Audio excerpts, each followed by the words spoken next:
Okay, welcome everyone. So welcome to Scrum, Thursday lunchtime the 7th. So we've had an unexpected change in this lineup. We were expecting Anna to be hosting the doing the introduction and a bit of the networking. But hey, you got to roll with change, haven't you? So here we go. So welcome everyone.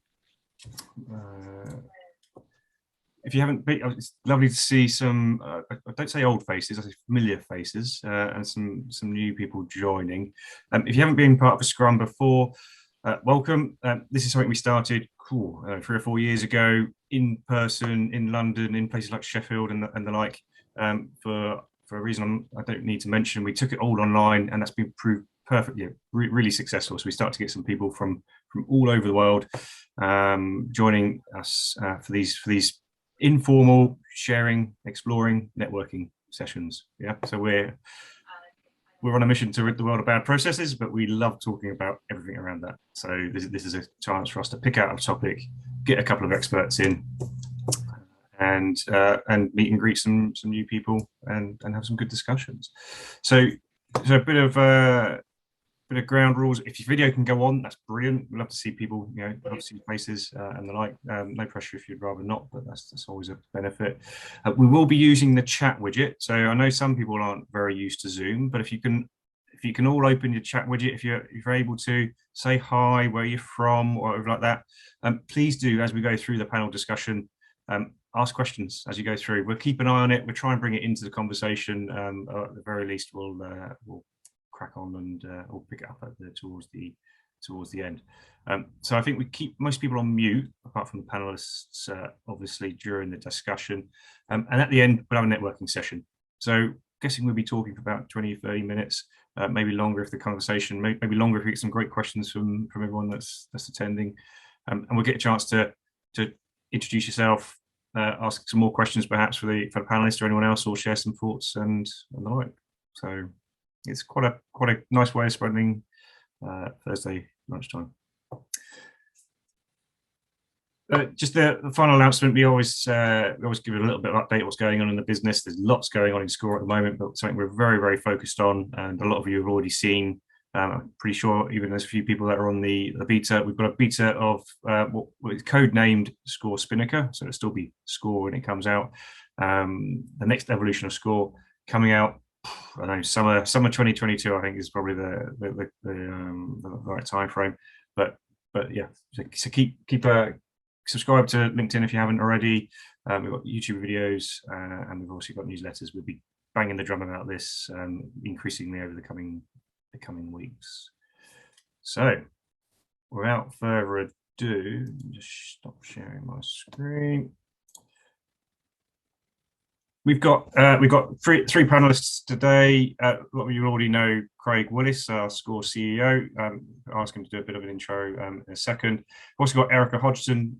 She's a delivery director for Marjolo. We've worked very closely with Marjolo over the years. They hosted our last in-person Scrum event up in Sheffield a couple of years ago now. And she brings a wealth of experience around change, process management for all sorts of different organisations. And also great pleasure to welcome Jonathan Hall, all the way from Berlin, with his woodland scenario decorations in the background there. Currently optimization director at Azets, doing some great stuff, board-driven change initiatives throughout the whole organization, lots of change opportunity. And again, you can add to these intros, guys, add a bit more flavor into your experience, but I know you've got many years working for the likes of Capita and the like, John. So we've got a lot of knowledge around this table to have a bit of a discussion around rapid, how do businesses deal with rapid and unexpected change. So Craig, if I could lean on you to perhaps do a bit of scene setting, why did we pick this as a bit of a topic, and why is it important to people in today's world? Yeah, brilliant. Thank you, Chris. And once again, hi, everybody. Welcome to Scrum. So a little quick bit about the background of Scrum as well. Chris mentioned, our passion and focus is around process and process improvement. And we've been running Scrum for a number of years. One of the things that we have been doing recently is looking at Scrum and the other events that we run, and thinking about what, how they are helping, how they're delivering value to people that come along. And one of the themes that came out of some of the interviews and feedback that we've done over the last few months is that some of the topics that we pick and cover in Scrum are really, really useful for helping people in terms of putting tools like process improvement and change management, making sure that they are being pushed up the strategic agenda within their respective organizations. So a lot of the topics we pick are topics that are relevant to often just a point in time or a point in history, and things change over time. And so these conversations are really, really important, really, really helpful for people to be able to say, okay, we've got this challenge, or we're dealing with this initiative in our organization. It's great to hear from other people who are dealing with these same challenges, and that will help me go back to my organization and make this relevant, or show how I can clearly help. Now, the reason this topic in particular is one that actually we've been dying to talk about for some time, and this is the first opportunity we've had to build it into Scrum.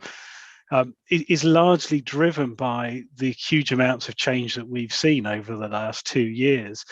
I think, coming from a process perspective and working with lots and lots of different organizations, we saw firsthand how many different organizations were trying to deal with the effects of the pandemic, right from that initial shock all the way through the roller coaster ride that we've been on in the last couple of years. And so it was fascinating from our point of view to see businesses that did really, really well, those that struggled, those that pivoted and went in a completely different direction. And that's the reason, or the topic that we're looking at today is, some of those businesses were able to adapt very, very quickly, and others really, really struggled and are now seeing the consequences of that slow change. So I'm sure all of you will have some experience or stories about businesses that were able to change quickly and what worked well, and businesses that have really struggled to deal with it. So at that point, I'll hand back to Chris, and let's hear from some others on the topic. Definitely. If I could ask you first, Erica, if you've, not going to say how many years you've been in the industry, but obviously you've experienced quite a few different projects, different industries. Can you share an example of where you've been through it yourself, or you've helped a business through a rapid or unexpected change? Yeah, most definitely. I think I'm actually going to stay away from COVID for a change, if that's all right. Yeah.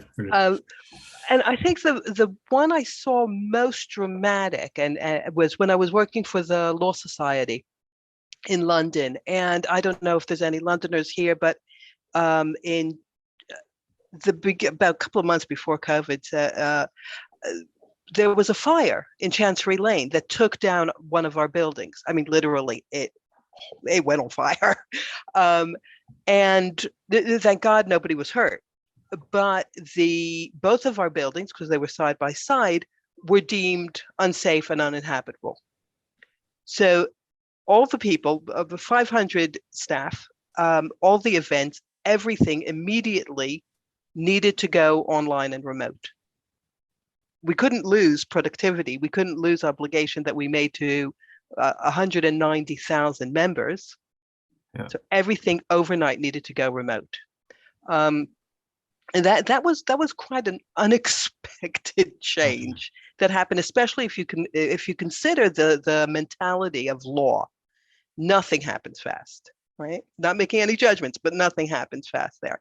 And the personality is very like, let's see it, let's analyze it, let's evaluate the benefits, the risk, what's going to happen. And all of a sudden, none of that was allowed. It was all of you get whatever you have, open the servers, let people in, get to work. So I think that would be the most dramatic change, unexpected change that I've ever seen. Brilliant. I'm sure we'll circle back to that as a use case. It's quite interesting. It's not an organization that's adverse to change. It's just perhaps the speed at which they like to manage that. Yeah, exactly. John, an organization I once worked for actually used as a reason not to change. What if there was a fire? And they were outside Heathrow Airport. They printed everything out and manually resource planned vehicles that were traveling around. But they like to print stuff out and not use our brand new £10 million resource scheduling software. And the reason was, well, what if there's a fire? If we print everything out, we need to take it with us to the backup site. I said, you won't be taking any of the paper, guys. You'll be going down the fire escape, and that'll be going up with you. That's another reason to do it. So just goes to show, fire's always a good forcer of change, shall we say? Yeah, all that paper is probably the biggest fire risk that they were introducing into the. We had some metal containers outside as well, also full of paper. We're very paper driven. And interestingly, so was where I am now, Azets, which is a financial services company operating in the UK and across the Nordics and Scandinavia. Lots of paper there, historically, especially in the UK. I was interested, Erica said about COVID. I actually wrote in my notes, I'm not going to talk about COVID or the Ukraine, because that's sort of, it's just... I think we spoke about COVID to death, haven't we? Yeah. We talk about it all the time, and it really was an unexpected event that hit everybody in whatever industry, personal lives, etc. But actually, before I get into maybe an example or two, when it comes to rapid or unexpected change, I often think that's easy. Because you don't have the obstacles, the change management obstacles, the commitment obstacles. I've often found that when there's an emergency, almost all people really get round it and react to it, and some people, and a lot more than you would think, really thrive in it. So I actually think it's a bad thing and a good thing. So personally, I hate unexpected change. I'm a planner, I'm an organizer, but then again, I still do thrive in it when it happens. Just at work. Oh, it happened on Tuesday. I came back from holiday. Forget everything in your diary. You've got to go and do something for the CEO. And it's completely ruined my week. So I'm not a big fan of it, but you can turn it to your advantage. I think, and really the trick, I think, in this is, how do you plan so you can react to unexpected change easily? But more importantly, it's more about how you drive that change agenda when everyone thinks everything's okay and there's no problems. Why are we changing now? We're talking a lot about that in my current business, because this business I'm in is a successful business. It makes good profit margins and money. So I often think about that, and I like to take advantage of the unexpected to drive an agenda that's been a bit sticky to get moving. So, this has happened. Now you see why we need to do it and really take advantage of it, even if it isn't directly linked. But if you think that's a really good point, John. I agree with you, because in business change, what we'd usually refer is your burning platform is there. And it's obvious. Well, we'll go back to fire, right? And it's obvious to everybody. So your points of resistance are minimized, because literally you don't have a choice. And the whole trench mentality, we're in this together, it's us against them, all kicks in. So exactly what will work against plan change, which is the fight or flight, is actually working for you if you can use it. But the problem is after the crisis. So I know I said I'm not going to talk about COVID, but hey, let's talk about COVID. Lockdown number 1 was actually all right if you think about productivity. People succeeded in getting online, getting people using 365 or whatever, Zoom, whatever it was. We got onto it quite quickly. By lockdown 3, you started seeing massive gaps. The whole human element started going, you know what? I'm not fighting anymore. Is it? I love what John's point about. It's actually easier because people rally around. The decision process probably gets escalated and it's quicker. But your point there, Erica, is it that the change fatigue is exponentially increases? If you go through these rapid, unexpected changes, people's reaction, the ability to deal with it maybe. Exactly, it's the longevity of the change. So you can do an immediate, really cathartic almost shift, but to maintain that enthusiasm into the new way of becomes the challenge. And that's where work like ensuring that you have those processes, ensuring that you have the structure behind the shift become really, really critical. In change management, I often use 2 words after you've done the change or you've you've built the solution, whatever that may be. And I use two words begin with I, implementation and installation. And I make great pains to say to people, they're two different things. I think what you're talking about is we've implemented the change, but installation is how do you keep that change going? And they are very different things. And that, I think installation is much harder than implementation. Even a good implementation that's working on day 0 or day 1, on day 10 or 300, it might not be. So how do you build that feedback loop? And that's, you know, even if we take it outside of rapid change or unexpected, that's a challenge in all change, I think. And you see, how many times you've seen something wither on the vine, to coin a phrase, oh, that was all working. What happened? Oh, well, management looked that way. And then suddenly we had the paper out in the office I talked about again, and we were drawing routes for vehicles with pens and paper again, because we were back in our comfort zone. It is our human nature to always revert back to what we know, even if what we know was not the best. Right. And it's, I always, with what you said, John, I usually use just because you have your driver's license doesn't mean you're ready to go onto the M25. Yeah. Nobody wants to be on the M25. but and that's the thing, you know, we can issue everybody access, doesn't mean that they won't go back to a file of facts. I think as well as the unexpected element of change, what else is easy? Something people can really get behind. So even if it's not unexpected and it's planned, an example, I worked out for 20 years now properly, you know, as in I've, you know, had 3 weeks, a block of 3 weeks, but I've got 20 years doing this. I always used to say 10, then I said 15, and now it's 20, and it's gone very quick. But I worked for a good chunk of that time, let's say 10 or 12 years probably, for BT in the UK. And one of the changes we did there, the easiest change we ever did was, and some of you guys will remember, and interesting, it's in the news a little bit now, when BT won the Premier League football rights from Sky, going back 8 or 9 years. That was the easiest change and the most exciting change. You know, a lot of people like the subject and all that sort of thing. But what happened was there was a buzz from customers, but there was a buzz from all employees. You know, suddenly every naysayer had almost gone. You're going to turn into a TV channel, start selling content, and then give away broadband for free. Right? That was the package. And even the most wizened, cynical employee went, "This is great." And the way you get behind change, and that was incredible. But my God, we planned for it and failed badly. We planned for it because with something that's such a welcomed proposition by industry, by employees, by your client base, where you're saying you're going to get TV, and if you sign broadband, you can watch the football for free. Everyone's going, "This is great." But what then happened is we didn't believe how big it would get, in all honesty. And at the time, I was running contact centers there, and we melted our contact centers down for 3 weeks. So what did we fail to do there? It was expected change, because when it was announced, we planned, we spent millions planning for it. But when we said, how many sales calls are we going to get in the first week? We said, in the first day, we'll get 300,000. We got 1 million calls. 1 million calls in the first day and a half, 2 days.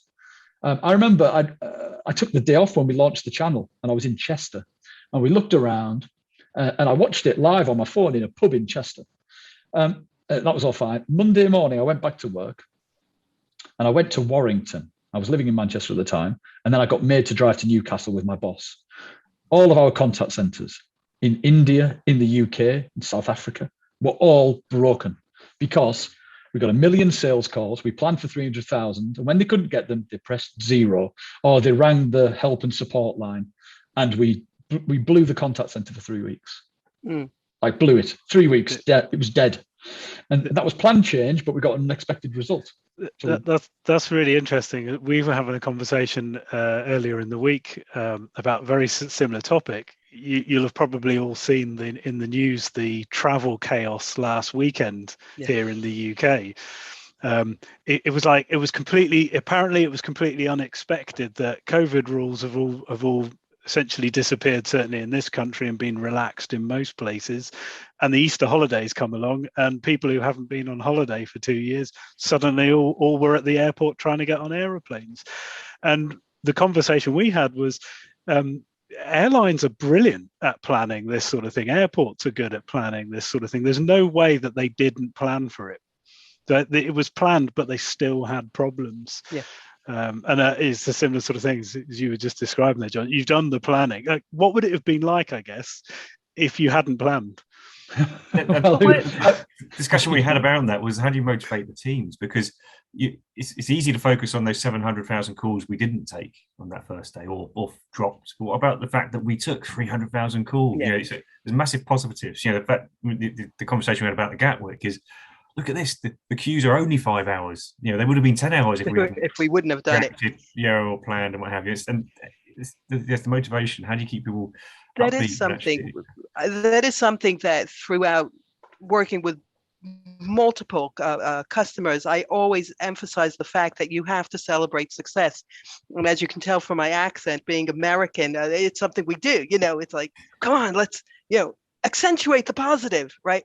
And in England, I had a little bit of resistance over that, but a lot of times we do neglect to celebrate what we have achieved and allow for, and maybe not in the scale of what John was saying, but to allow a certain amount of failure, and to use that within the conversation as an area of opportunity and an area of growth, is a way that we can continue to get that buy-in, because the people who did support those call-in centers, or the guys sitting at Gatwick, did a really hard job.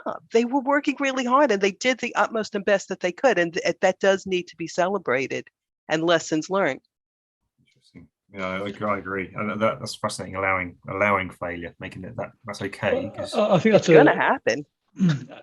It is going to happen, and I think all the best businesses do that. But actually, I don't think I ever worked for one that really allows that free. You read about it a lot in the Harvard Business Review, or you hear. I'm trying to think. One of the evil billionaires, Jeff Bezos or Elon Musk, saying, "Oh yeah, we plan for failure. We learn. We don't fail fast. We learn fast." Is the latest stuff. Yeah. But has anyone really worked for a company that genuinely allows it? And the reason I say that is, if you build a business plan with change and transformation in, does anyone get allowed in their business case? Oh, here's a bit for when we screw it up. I've never seen it allowed, because that's what it takes, right? So therefore, what we do is we constrict ambition, because I'm just doing it now, right? We're business planning now for next year, and trying to get my MDs to take that extra risk. I wouldn't take it if I was them, because they're measured on delivering in-year business plan. Really, 75% of their success is judged upon that. So why would you make it harder for yourself? So how do we do that? And of course, unexpected change rips all of that planning stuff away. So therefore you do it. But in a planning process, I'll put a bit of a risk in here. Nobody wants to do risk. And if I talk about organizations I work in, the one I'm working now, I'm de-risking. The MDs who I work with are de-risking. My boss is de-risking. And therefore the board are de-risking to the people who own us as well. Because they want to deliver the number, under promise, over deliver, which I've always tried to live by a little bit. But if you think how that restricts what you can actually do, I think it was Bezos I was reading about his idea. He was like, if we're not failing all these things, we're not trying hard enough. I'm not sure I believe it all. It's very easy to say that as some kind of enigma, but that's what they talk about doing. Thomas Edison said that too.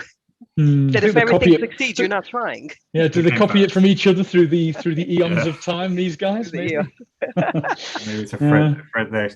Brilliant. Craig, can I come to you and ask about the unexpected outcomes of change, be it positive or negative? I don't know if you can figure out any examples that you've either experienced yourself or again in the news or like.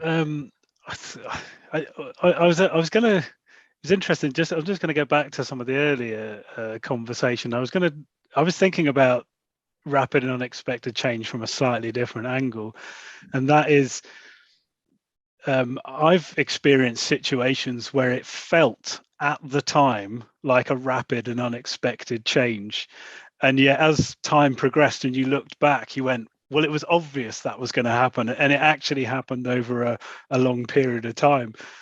Before I talk about something specific, the specific example, one that popped into my mind was Blockbuster Video. Or often any disruption you see in any industry or sector, it can suddenly feel like it's just come from nowhere, and it's overnight the world has changed. But actually, again, if you take Blockbuster and you look at their history, it was obvious that was going to happen, or what happened there, and there was an inertia. There was what like was really interesting about them. They were actually first to deliver content online and said, online. Oh, it's a shit idea. It's never going to happen. They'd actually done it first. Yeah, and not only that, they were offered Netflix and they said no because we've developed our own platform. and they still couldn't make it happen. So I think for me, my personal experience is, I think the same thought process as you guys, in that I didn't want to talk about COVID. We used it in the introduction. And I thought about mergers and acquisitions that I've been through, right? And that's often an acquisition will often get announced. It'd be like an all-team meeting. Nobody knew anything about it apart from a small group of the leaders, and suddenly, everything's changing very, very quickly. And my experience of mergers and acquisitions, having been both involved in them as an employee at a company that's been through a merger, and as a consultant working as an outsider, I think there's always positive and negatives. Like, you'll never please everybody all of the time, and so you've got to sometimes look for the positives, but also recognize that they're going to be negatives. Again, going back to personal experience, you see where suddenly whole departments are no longer needed because we've got one already somewhere else. So that again can feel like a real shock. Culture is a really interesting one I found when I've been through this. People talk about culture as some sort of homogenous thing, and it means the same thing to everybody in the organization. I can remember being told by the leadership team, we're merging with this company and it's great because we've both got the same culture. But on an individual level, it was like they were aliens to us. The way they operated was completely different, and that was certainly a kind of unexpected negative. When we were told this merger is going to be brilliant, it's a perfect fit, the businesses are perfectly aligned, the culture's the same, and actually in reality it was very, very different and painful. I want to bring Damien's point on that, because I think that's quite interesting. John's replied, do keep your questions coming. Appreciate that, David. And the way I'm interpreting the question here is, taking that unexpected change and turning it into an opportunity. And we've seen loads of examples of that, haven't we? It's just you're almost having to embrace the fact it's happening and then look at how that's actually going to be the best, I'm guessing. Anyone want to pick up that as a topic, as a conversation point? John, you said you've used that in the past, using a crisis, the building burning down or anything, but as a Well, a couple of examples. So the audit one's an interesting one. Everyone gets an internal audit or an external audit. Sometimes, if I don't want anything to change, I clam up and say nothing. But if I want something to change, the auditor's just waiting for you to dig your own grave, right? Let's face it. So I always tell them what I want to change, and then next thing, oh no, I've got this. No, I'm sorry, guys, we've got this thing we have to change because it's on the audit. But it actually came from me. That's a good trick as well that I've used. But in terms of using a crisis, when I worked at Capita, big outsourcer in the UK and across Europe, I always had the good fortune, because you can always look a bit of a hero, but misfortune, because it's hard work, I was employed to go on what I didn't realize at the time, on the bad contracts that weren't making much margin. And what you find there is that when it gets really bad, you can really speed the change up. And it's back to that point around, people then suddenly get on the boat. So in the most extreme example, we were trying to reorganize some of the contact centers we ran. I'm back on contact centers. I've not worked in them for a while, but anyway, and nobody would change the way we wanted to reorganize and this new organization. But as soon as there was a profits warning in that area, and they thought, people's livelihoods were suddenly a threat, it didn't take any effort. So those sort of things will naturally happen. But I think what you find, a little less nuclear, to coin a phrase, than that, is that you're going to another business where it just wasn't making any money, and we went into a contract renegotiation, It was losing 12 million a year for us. It was losing 12 million. We got it back to -1 in 11 months. But what did we do there? We used the negative problem, but realistically, the guys, there was 1,000 people who work in that business for us. They'd been through lots of outsourcers. They didn't really feel the pain. What we had to do is try and make it real for them. And the way to make it real for them was about, whilst they didn't want to do any efficiency or change the way they worked in some senses, what they did want to do was deliver a good service for the customer and it was a government. It was for the central government. They wanted to do that because they believed in that. So how do we change that narrative? The government's not happy. We've gone into a contract renegotiation with them. It's gone to special measures. These people who they had this respect for in central government, rightly or wrongly, they wanted to do a good job for them. We could really turn that to our advantage. And that's what made them move it. It wasn't me saying we need to get more efficient or we need to do this many tasks quicker. We need to reorganize our processes in this way. What was it? It was about clients. And I often find that if you can get a client story on some of this stuff, you can make those changes happen. But again, that comes from a crisis quite often. Because again, that's not like I want to do a good job for my client, because everybody sort of does. We're doing a terrible job for the client and they think we're really bad, and that includes all of us. So what do we do? So you can always pull on customer service, I think, with a lot of people. People are very keen on delivering that. And in a crisis, it sort of expands even more. I think, carrying on what John was saying about, how do you tell the story? How do you get the people involved? And this is something that over the past 5 years, I've heard more and more people outside of business change talk about. But what's in it for me? Why should I come to the table? Craig, you mentioned acquisition, right? Merger and acquisition, and that's a really good one. And like you said, everybody knows about it, but nobody expects it. I never really got my head around that. But again, if you can look at what is going to change, what the process is or culture or ways of working that's going to change, and you're able to interpret it to what will you gain from that as either a team or as an individual, it's a good way to lead that story for the people. So if it is a culture like you were saying, or a process that all of a sudden you can actually do other things. So we don't need that team because this team already do it. Okay, how do they do it better, and what does it allow you to do now? So in leading slightly on, and Kirsty's kind of, she's put a comment more than anything. But that's exactly what I was thinking. I made a comment about this earlier, and Daniel was also talking about what structures a business can put in place. But actually, I think before that, whose job is it to expect the unexpected in the business? And we keep using the word unexpected and how a lot of it's actually expected. So it's a very personal perspective, I think. A lot of what one person sees as unexpected is obvious to someone else. Who in a business should, I don't want to say the owns word, but who in a business, we should expect the unexpected and do whatever we decide or whatever they can to make it. I don't know if I could.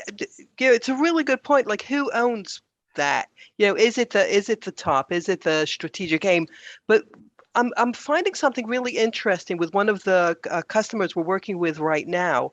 And they're looking to implement a process which used to be or is currently in paper, and they're turning it into a digital formation. And their newly born digital team is actually taking, on their own credit, taking that role, Chris, where they're actually going, how far can we push this? What is the blue sky thinking for our professions, that we can actually put that as the ultimate, that thing that we want to get to, that unexpected path, and how far can we walk on it, and how far can we plan it using the digital tools that they want to introduce. So the only time I have seen it is coming from this kind of Greg, I think you talked about disruption. It's from those who are thinking about disruption. I was going to say, I think there's different types of organizations, aren't there? There are organizations who are, I guess, essentially happy with the status quo, and they want their operation to carry on going, and they want to incrementally grow year on year. And then there are businesses who are looking to innovate and do things differently. And in those types of businesses, the leadership team are, for want of a better term, horizon scanning. They're looking at it from what's the next opportunity for us as a business. And in doing so, they're changing themselves. They're creating that constant change. And I guess a business like that will get more used to dealing with change, and it doesn't become unexpected, or actually unexpected change is just is accepted as the way we do business. I work in a pretty interesting business that sort of sits between what you described, so it does neither of those things. So it's really interesting. So if you talk to them, they would think they were in the latter, as in we're always scanning the horizon, doing change. But the way they and I think that's from a sort of strategy perspective, that's the easy bit, right? But when it comes to an execution, they are very incremental and very pedestrian. They don't really transform. They have transformative ideas, but they deliver them very slowly, very incrementally. And that's one of the reasons I work here now, because we're trying to step change stuff. And they don't see those. In fact, it's very slow burning. And they haven't really got a history of it. And it's very fascinating to watch, because they actually think they're innovative. But what they do that's very good. I've worked in, if I think of my cabinet times, lower margin, got to be much tighter. Everything's business cased. And I've been reading, I forget the name of the book now. It'll come back to me. I'll find it, send it in the chat. I can visualize it now. And it talks about, to the point about setting up structures. How do you set up structures to deliver improvements or goals? And the book, some of you might have read it, and it just isn't in my head. Rather than setting goals, build habits or the way you do things. And the way we've digitalized in the Nordics over time has happened, but it doesn't look that transformational. And that's because they've slow burned it, right? So whilst I might criticize them going, is that ambitious enough? What they're very good at is going, well, I don't need a business case to do that, because that's just what we do. So when you say, well, those automations that you've put in place, what was the benefit of those on an individual basis? They can't really tell you. But they say, yeah, but look how my margins improved over time and expanded. Okay, so you're saying it's that. Yeah, what have you done? Well, we've created digitalization over 8 years in the Nordic part of the business, not in the UK part of the business at all. We're doing that brand new, where it just becomes normal. And on the face of it, the change might be slow and might not pay back. If you looked at it and said, what did that do? Oh, it didn't really work, that, or we can't really tell. But they created the culture, is what they've done, with individuals who decide that they want to be digital. But then what they aren't doing is transforming digitally. They're just pedestrianly plodding along digitally. So it's a really interesting dynamic, and maybe it's cultural, and I mean cultural in terms of national culture. It's very interesting though. So scan horizon, execute on a very linear, slow line, make the change with minimal targeting and more like, can we see it in the top line and in the margin? And did everyone feel good about it along the way? And they've changed the culture that way. A very different approach. I've not worked in this approach before. But would I be right saying then that that rather than just going in and doing a quick change to the business, you might be slowing it down, but you're doing that change with the business and making them a lot more agile? Is that wrong? Well, I would say historically they've done the change very with the business, because the business, the people, the culture has dictated how fast the change is. What we're actually doing is trying to break it by making it a bit more step change. And that's quite uncomfortable for them, because that requires accountability and risk. And they also think that they don't need to try that hard, because this business in the Nordics makes a phenomenal amount of money. Me, as someone who's worked somewhere that doesn't make that much money and actually operates in a better way from an operational excellence point of view, still astounds me every day. But I think it's the industry. So conscious of time, and we could probably chat for hours about this, which is a testament to the topic. But I want to bring it, not a final question, but trying to wrap up is what the overarching question is: what can a business do to reduce the risk of a sudden change, or its ability to deal with unexpected changes? Have you got any kind of what should they be looking at? In your experience, maybe draw on experience where you've seen it done well, or organisations that really be able to react. What is it they do differently, or what is it anyone can look at to try and improve our chances of surviving, or not even just surviving? I think Damien's point, growing, benefiting from change. Erica, if you want to go first, and then I give Craig and John a bit of time to think about it. I think from what I've experienced, but I can't say that any organization I've worked with does it brilliantly, but I've seen some that do it better than others. Brilliant, love that.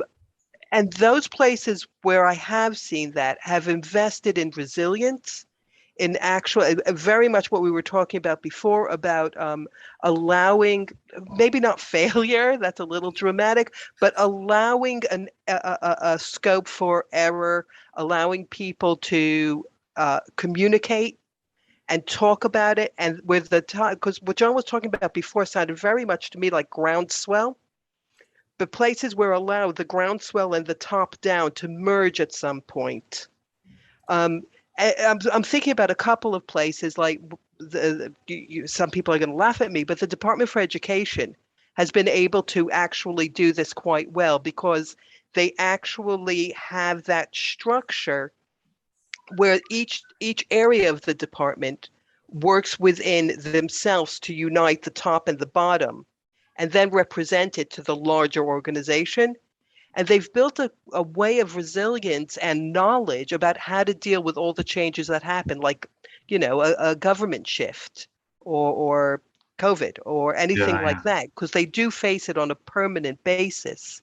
And I think it's that investment in the resilience, investment in management, and not top management, team management, where it's not about only just, performance management and getting the best out of people, but actually becoming a change leader to your people, as are places that I've seen manage that kind of unexpected or rapid change a lot better than others.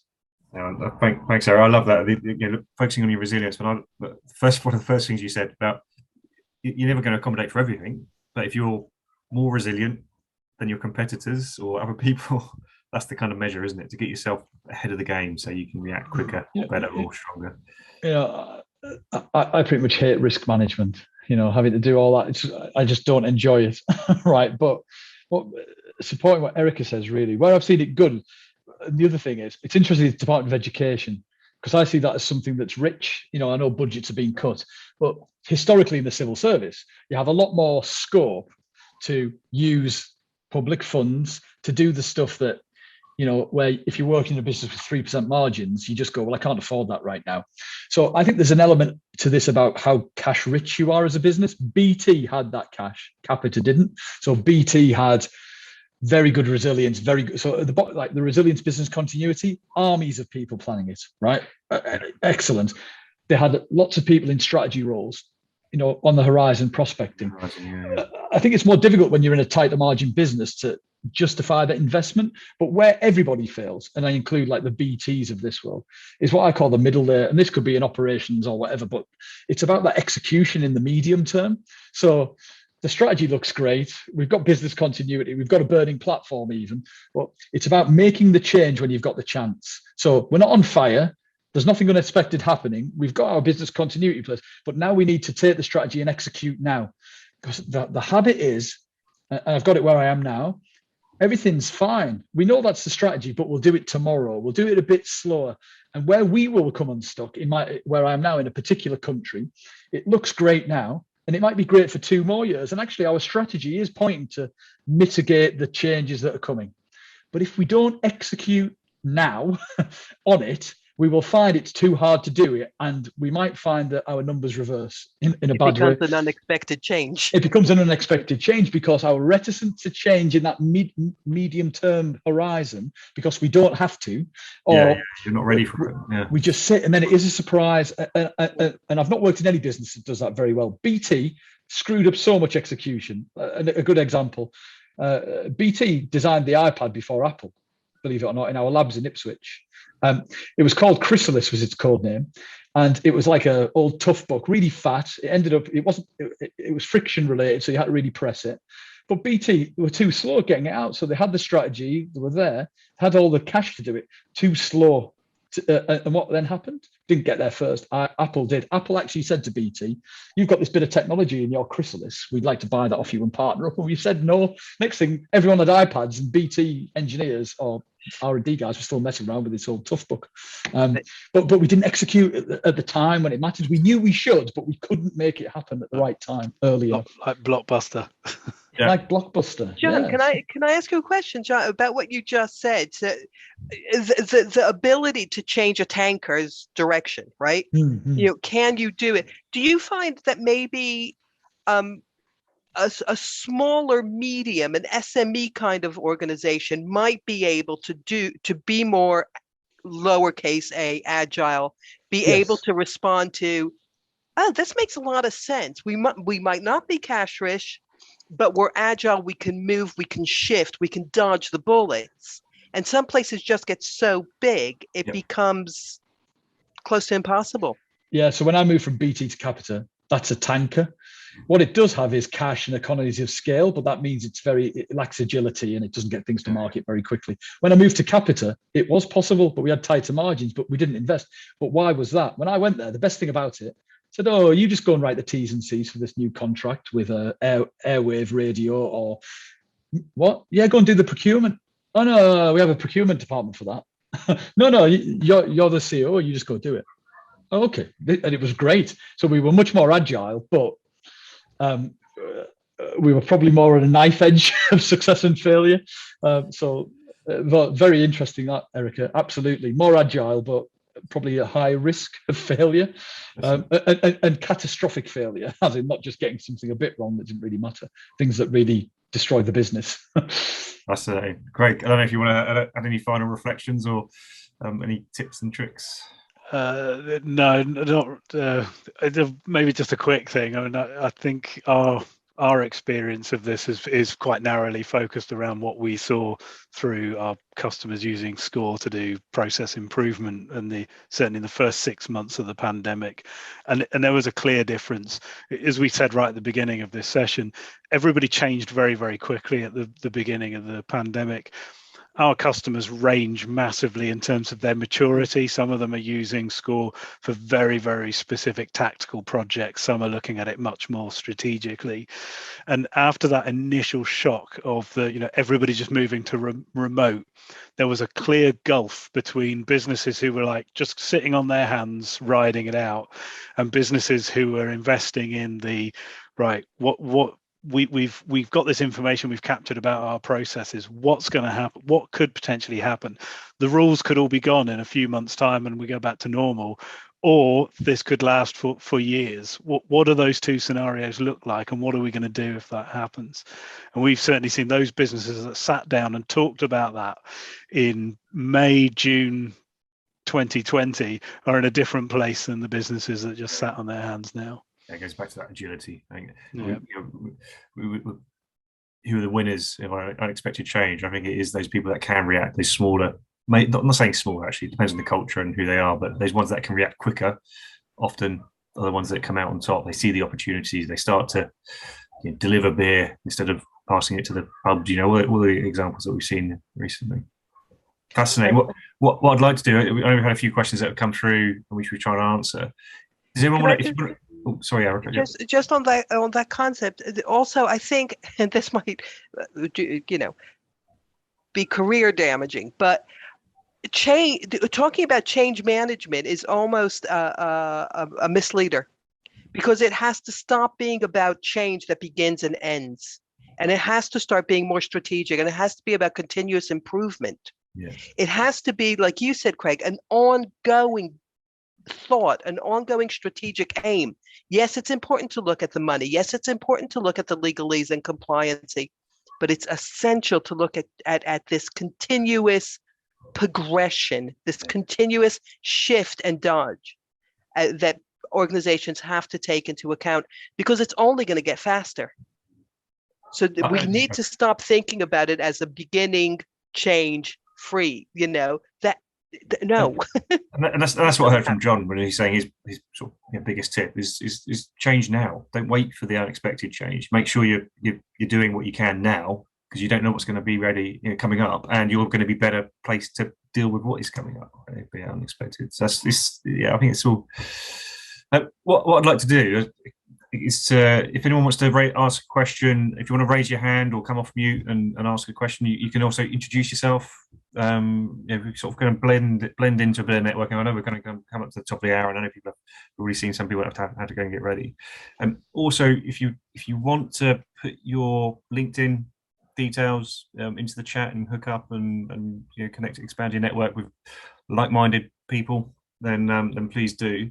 Is there anyone that wants to reflect on what's been discussed or add a bit of colour or a bit of experience from their own point of view?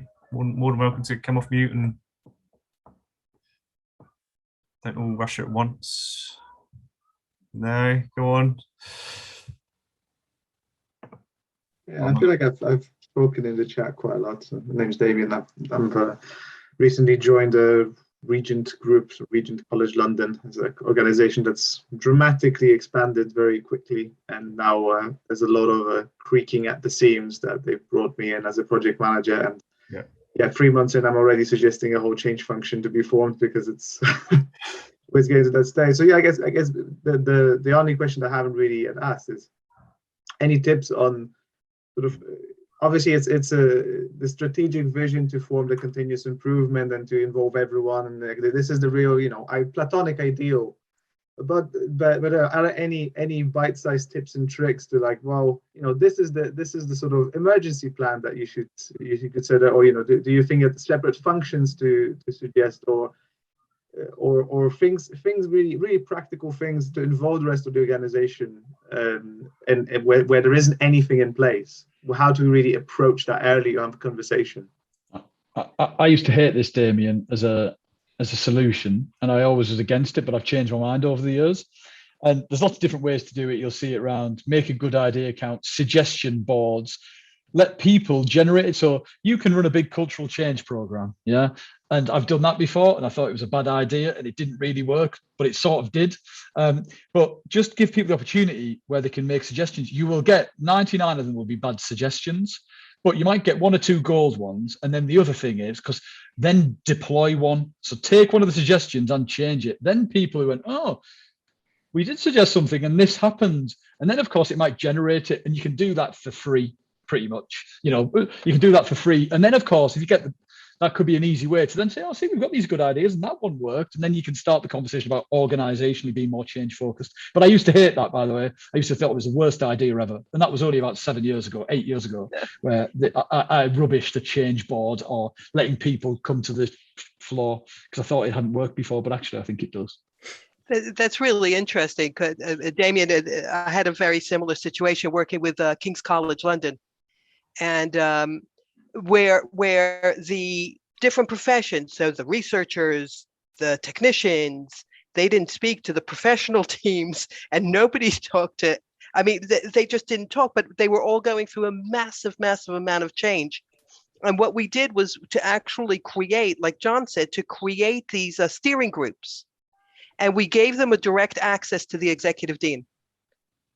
So my experience of higher education is that the silos feel so trapped within these echo chambers and nobody's listening to them, that actually to be able to even visually show them that they have a pathway to the top brass, it makes such a huge difference. And sorry, John, I disagree with you. Sometimes the ideas are brilliant that we sitting in our little ivory towers never think about. These people who are coming in as head of schools or the PA come up with brilliant ways of doing it because they've been there 25 years and they've seen it all happen already. So opening up those lines is really, really good. Definitely going on the board. I hate to end on a disagreement, but I think that's actually it's good to have a few different viewpoints, and I can see both sides there. So sorry, before we end, just a quick one. I think a lot of our focus today has been on sort of medium and larger organizations, and that's great. I think there's a huge opportunity in small, medium enterprises as well that that they need to be able to cope and live with rapid change and unexpected change through scenarios that that they didn't expect to happen either. I mean, we've seen a number of these with our clients. So I'm just thinking maybe a topic for us to ponder is how we can look at business process, how we can look at systems and platforms and organizational change in SMEs as a potential for future conversation. definitely. Yeah, definitely. Brilliant. Okay, everyone. Well, I'd firstly like to thank our panelists for sharing your expertise. And as I said before, this is a conversation we could probably carry on, but I think we give ourselves an hour. We'll make sure we finish and let people go to the next meeting. So thank you everyone for joining. We will share a recording of this Scrum so you can review back if you wish, or share with colleagues that maybe couldn't have made it. We can carry on the conversation in our community if you're not already a member, and get in touch. We're an approachable bunch. We love to talk about this, and hopefully you've connected in with some of the speakers and each other and expanded your network on this. But thank you for engaging. Thank you for being there, and look forward to the next one.